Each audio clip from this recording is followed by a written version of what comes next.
江林牛頭角站。以下係使用引導徑前往月台及客務中心嘅路線指引。如要前往月台，請於閣下現時身處位置往後轉前行。當到達引導徑後右轉，沿引導徑前行至第一個分叉口左轉，然後沿引導徑一直前行，便可到達入閘機。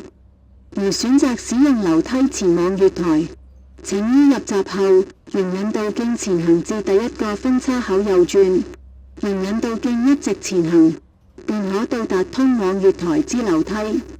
到達月台後，右邊為往調景嶺方向之月台，左邊為往黃埔方向之月台。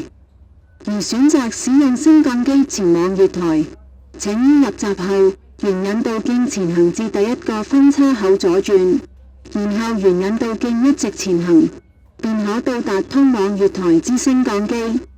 到達月台後，右邊為往調景嶺方向之月台，左邊為往黃埔方向之月台。